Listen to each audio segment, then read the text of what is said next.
Hai semua, hari ini saya mau bahas suatu terminologi dalam hubungan internasional, yaitu tentang hyperglobalization, atau mungkin dalam bahasa Indonesia, hiperglobalisasi. Nah, konsep ini pertama kali muncul, kalau boleh dibilang, dari karya tahun 2011 oleh Dani Rodrik, seorang ekonom dan profesor di bidang ekonomi politik internasional di Kennedy School of Government di Harvard University. Um, Dalam bukunya The Globalization Paradox, Rodrigues ini berusaha mengkritisi tentang kondisi di mana negara-negara itu memiliki kebijakan yang semakin mengintegrasikan urusan-urusan ekonomi di luar batas teritori negaranya. Nah, ia melihat fenomena ini menimbulkan konflik antar negara-negara dan arus globalisasi ekonomi yang semakin bebas dan sulit dikendalikan oleh negara, sehingga menurut Rodrik, fenomena ini di mana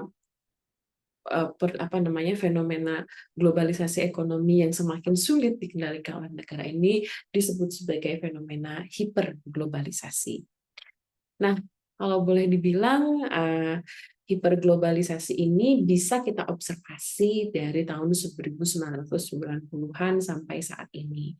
Mungkin salah satu contoh yang bisa kita observasi adalah dengan perkembangan dari perusahaan multinasional atau dikenal sebagai MNC, Multinational Corporation, dan bagaimana pengaruh perusahaan ini di pasar global.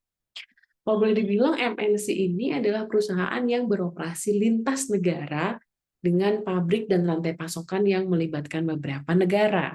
Misalnya contoh, kalau kita lihat ada banyak sekali perusahaan-perusahaan teknologi yang pusatnya di Amerika, tapi misalnya pabriknya di Cina gitu ya, seperti Apple, Microsoft gitu. Begitupun dengan perusahaan-perusahaan lain yang boleh dibilang justru kekuasaannya gitu, bahkan mungkin kekayaannya melebihi kekayaan satu negara, bisa menantang teritori atau menantang kekuasaan dari negara. Satu contoh dari hiperglobalisasi, bagaimana MNC mempengaruhi struktur ekonomi dan tata kelola global. Kalau kita ingin menggunakan hiperglobalisasi sebagai contoh kalimat begitu ya, mungkin kita bisa bilang misalnya, kalau kita percaya bahwa MNC atau perusahaan multinasional itu jauh lebih berkuasa untuk menentukan arah peta ekonomi global, maka kita adalah pendukung dari hiperglobalisasi. Nah, mungkin itu sedikit contoh sederhana, dan kalau ingin mempelajari lebih lanjut mengenai hyperglobalization, silahkan bisa membaca buku The Globalization Paradox dari Dani Rodrik. Sekian dan sampai jumpa di episode berikutnya.